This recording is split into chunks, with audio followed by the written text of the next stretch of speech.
Clara est née avec une maladie rare et j'ai posé la question, est-ce qu'elle va mourir?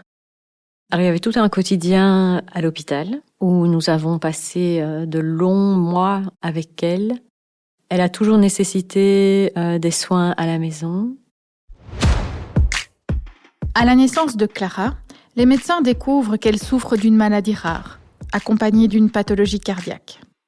Fanny, sa maman, devient son aidante proche. Le quotidien de Fanny est rythmé par les rendez-vous médicaux et les soins à apporter à Clara. Elle comprend très vite l'importance de s'accorder du répit, pour elle-même et pour sa famille. Elle nous raconte sa vie, avec son mari, son fils Martin et Clara, pendant 3 ans. Inspiration, quand les épreuves de la vie poussent à l'action. Un podcast d'En Marche, le journal de l'AMC. Clara est née il y a un peu plus de 18 ans aujourd'hui avec une maladie rare qui s'appelle le syndrome de DiGeorge. C'est un syndrome qui incluait une lourde pathologie cardiaque et différentes formes de handicap à différents niveaux, notamment au niveau de la sphère ORL. Elle a eu un trouble de l'audition pendant de nombreux mois. Elle a eu un voile du palais, donc tout ce qui était déglutition, etc. C'était plus difficile. Mais c'est surtout sa pathologie cardiaque qui était très complexe. Clara est née le 8 mars et moi je suis née le 9 mars. Après qu'on ait fêté mon anniversaire à l'hôpital, on s'est rendu compte qu'il y avait vraiment quelque chose qui n'allait pas à l'allaitement, qu'elle pleurait énormément mais d'une drôle de façon. Elle changeait un peu de couleur, donc elle a été prise en charge par le service de néonatologie. Le pédiatre de garde s'est tout de suite rendu compte que ça n'était pas de leur ressort de pouvoir la prendre en charge là, en néonatologie. Et donc, c'est le service des soins intensifs pédiatriques des cliniques universitaires Saint-Luc qui sont venus la chercher et qui l'ont prise en charge tout de suite de manière très, très, très professionnelle. Elle était dans un état très, très critique quand les soins intensifs sont venus la chercher. J'ai posé la question, est-ce qu'elle va mourir?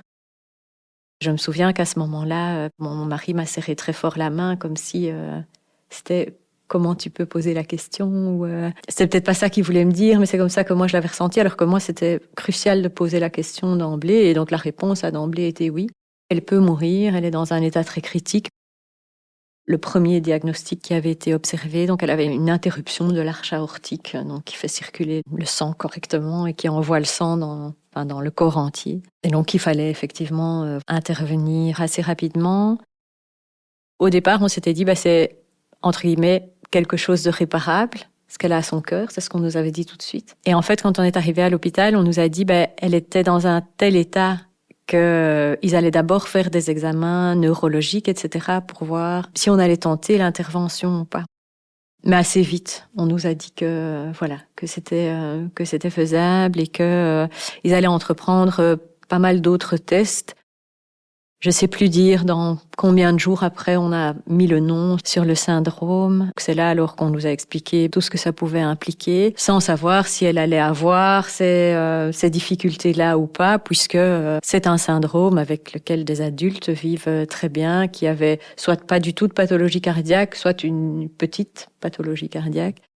Comment était le quotidien et quelles étaient les principales difficultés et les bons moments?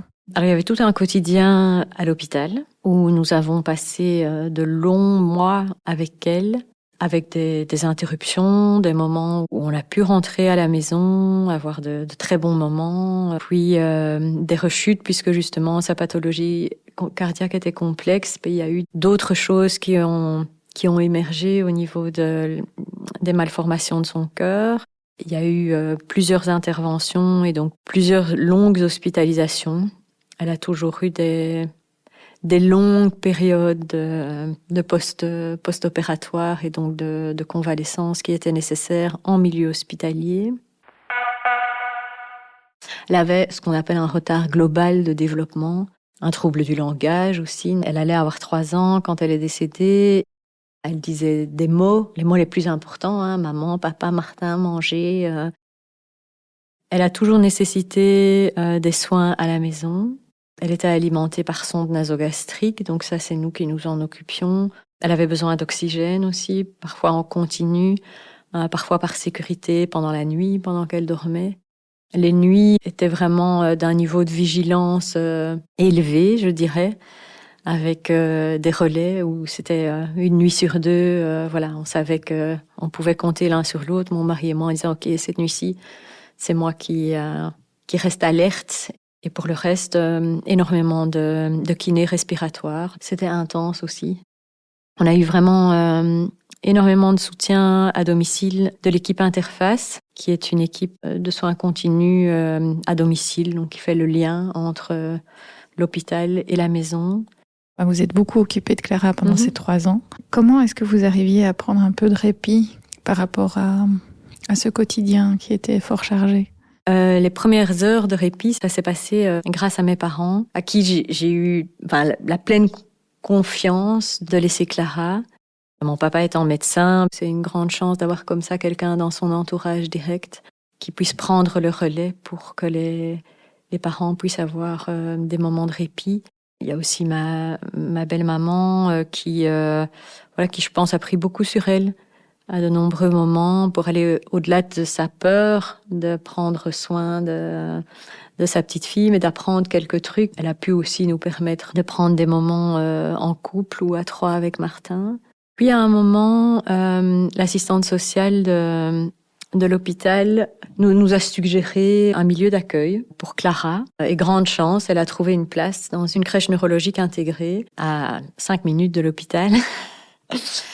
Donc il y avait kiné sur place, il y avait logopédie, il y avait ergothérapeute. C'était à la fois un grand soulagement et en même temps les premières confrontations à la solitude, en fait. D'avoir d'un côté cette chance d'avoir trouvé un lieu d'accueil adapté pour mon enfant à besoins spécifiques, et on sait comme c'est difficile, quel que soit l'âge de l'enfant à besoins spécifiques, de trouver un milieu d'accueil qui lui soit adapté. Un milieu en lequel j'avais totale confiance, mais de me retrouver comme ça, d'abord des demi-journées et puis des journées sans passer du temps avec mon mari parce qu'il travaillait, sans passer du temps avec mon fils parce qu'il était à l'école, les amis, les connaissances qui travaillaient aussi, qui avaient leur vie. Et là, en fait, je la déposais à la crèche et puis je devais vaquer à des occupations et je ne savais pas du tout lesquelles. Donc c'était du répit, mais je n'arrivais pas à en profiter parce que je me sentais terriblement seule. J'ai commencé à chercher s'il y avait des endroits où je pourrais rencontrer d'autres parents, ou me retrouver dans un endroit où je me sentirais en sécurité, où je pourrais être entendue dans cette souffrance, dans cette solitude, et j'ai jamais trouvé. C'est là qu'est née cette idée de pouvoir, pourquoi pas, créer un endroit où des parents pourraient se retrouver, vivant des situations similaires ou pas, mais ayant ce point commun d'avoir un enfant vraiment fragile dans la cellule familiale. Sa pathologie cardiaque a pris une telle ampleur à un moment donné, parce que le cœur était en grosse difficulté. C'était une intervention cardiaque vraiment très très lourde qui était envisagée. Et on a fait le choix de l'intervention ensemble avec le chirurgien. On connaissait les difficultés de l'intervention, on connaissait les risques. Tout ça nous a été vraiment bien expliqué pour qu'on prenne bien conscience de tout ça. Et les semaines qui ont précédé ont été vraiment vécues plutôt paisiblement. Chaque membre de la famille a eu son moment avec elle, parce qu'on ne savait pas si l'intervention allait fonctionner ou pas. Et donc l'intervention a eu lieu début janvier. Bizarrement, pour les médecins, elle s'est réveillée assez vite après son intervention, ce qui a donné un message assez optimiste, tout en restant vraiment sur un fil. On dit toujours, après une chirurgie cardiaque, c'est les 48 heures qui suivent qui sont décisives. Et dans la nuit qui a suivi, elle n'a pas survécu à l'intervention. Tout ça s'est passé vraiment entouré par l'équipe aux soins intensifs pédiatriques, de manière très humaine. Un des deuils les pires que l'on puisse vivre, c'est celui de son enfant. Et comment vous avez fait le deuil de Clara ? C'est une expression très compliquée, faire le deuil, à laquelle je n'adhère pas forcément. Je pense que c'est pas quelque chose qu'on fait et c'est pas quelque chose qui commence ou qui se finit. Pour moi, je suis toujours en chemin et je le serai encore jusqu'à ce que moi je quitte cette terre, je pense. Il n'était pas envisageable pour Fanny de reprendre son travail après le décès de Clara. Elle a pris conscience de l'importance des moments de répit pour les aidants proches. En 2013, elle fonde la Casa Clara et propose des moments de détente et de ressourcement aux parents et frères et sœurs d'enfants porteurs d'un handicap ou d'une pathologie lourde. Sa fille Clara continue à l'éclairer tout au long de ce parcours dédié aux aidants proches. Depuis la naissance de Clara, je n'étais plus jamais retournée au travail. C'était impossible. Avec tous les soins qu'elle nécessitait, toutes les consultations intermédiaires, 2, 3, parfois 4 consultations par semaine, tout ça. J'étais gestionnaire financière et qualité dans une société automobile qui était finalement à milieu de ce que j'avais découvert aussi de tout ce milieu médical, médicalisé, hospitalier, paramédical, qui pour moi était clairement porteur de sens. Alors que le travail que je faisais, mais n'en avait plus aucun. J'ai cherché des moyens de me ressourcer. Je me suis orientée vers la massothérapie. Pendant toute cette période où j'étais son aidant proche, j'ai eu recours à la massothérapie pour moi. C'est mon médecin de l'époque qui m'a aiguillée vers ça en me disant finalement, vous devez tenir le coup. Et une des pistes que je peux vous suggérer pour tenir le coup au chevet de votre fille, pour vous, pour votre mari, pour votre fils, c'est de prendre soin de vous. Finalement, l'aspect corporel, le toucher, mais ça m'a énormément aidée. Et j'ai fait un week-end découverte de ressourcement avec différentes approches qui incluaient notamment la massothérapie, mais il y avait d'autres choses. Et cette expérience du toucher que j'ai eue, en cette fois, moi, donnant un massage à quelqu'un, a été vraiment la révélation. Un déclic quasi instantané, où dans la demi-heure où j'ai commencé à faire ce massage sans expérience, j'ai vraiment ressenti les bienfaits pour la personne à qui je le donnais. Et quelque part, les bienfaits que moi, j'en retirais aussi vraiment. Je ressentais de la joie à donner un soin comme ça à quelqu'un, à prendre soin de quelqu'un par le toucher. Et donc après, j'ai voulu suivre une formation complète alors de massothérapeute. Et j'ai su très vite aussi que c'était une pratique que je voulais consacrer à des personnes fragilisées. C'est comme ça que, de fil en aiguille, je suis d'abord devenue massothérapeute pour les enfants malades en milieu hospitalier, où j'exerce toujours. Donc je suis retournée dans l'hôpital où Clara a eu tout son parcours. Comment est-ce que vous êtes venue à créer la Casa Clara ? Donc l'idée de la Casa Clara, de ce lieu de rencontre et d'échange entre parents a germé très tôt dans mon parcours. Je dis toujours que c'est elle la première à qui j'ai parlé de cette idée un peu folle d'une maison pour les parents. Et j'avais dit un jour à Clara, si cette maison à côté de chez nous était à louer, je ferais un endroit pour des parents. Et c'était pas une parole en l'air. Puisque donc quelques années plus tard, effectivement, la maison à côté de chez nous a été allouée et j'ai dit je fonce. Je savais pas trop comment monter ce projet pour les parents d'enfants à besoins spécifiques, pas que pour les parents. J'avais souhaité aussi très vite inclure la notion des frères et sœurs, donc de la fratrie, par rapport à notre expérience forcément et au vécu de Martin, ou de ce que nous, on a vécu par rapport à Martin dans tout ce cheminement avec Clara. Et donc l'idée du soin est venue se combiner à ce lieu de rencontre et d'échange, et la Casa Clara est née. Comme effectivement une maison de répit et de ressourcement pour les aidants proches, parents et fratries, d'enfants en situation de handicap ou de pathologie lourde, quel que soit l'âge de l'enfant finalement. Et vous avez réussi à faire de cette épreuve une force ? Où est-ce que vous avez puisé cette force ? Alors, la force, je l'ai toujours puisée en Clara. Rien qu'en la regardant, en fait, elle communiquait par son regard, mais des choses très, très intenses et beaucoup de force. Tout au long du parcours, de son chemin de vie à elle, et puis après son décès, j'ai beaucoup puisé ma force en elle. Je la puise toujours aujourd'hui en elle. Elle est présente de façon, pour moi, très saine dans notre vie. Et la force maintenant aussi, je la puise finalement dans tous ces parents qui s'adressent à nous à la Casa Clara, dans tous ces aidants proches, dans leur retour tellement positif, dans ce que ce lieu leur apporte, pas seulement du soin proprement dit, mais de l'ensemble du projet. Que pensent vos enfants de la Casa Clara ? Ils voient vraiment ça comme un endroit où maman s'épanouit.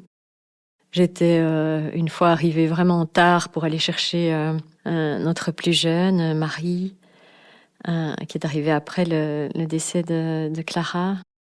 J'étais arrivée fort tard alors que je sais qu'elle n'aime pas quand je vais la chercher tard à l'école. Et quand j'ai expliqué où j'étais, que je pouvais pas comme ça partir parce qu'il y avait une personne à la Casa Clara qui était vraiment pas bien et que j'avais à cœur de soutenir encore le temps qu'il fallait. Elle dit mais si tu étais à la Casa Clara alors c'est très bien maman. Ils intègrent pleinement ce que c'est le handicap d'un enfant, le handicap d'une personne, le handicap ou la maladie. Ils sentent aussi que par là, Clara est aussi encore là, donc pas juste dans les moments où on parle d'elle à la maison ou les photos qu'on a d'elle à la maison, mais qu'il y a finalement un lieu où elle continue à donner de ce qu'elle a donné de son vivant aussi.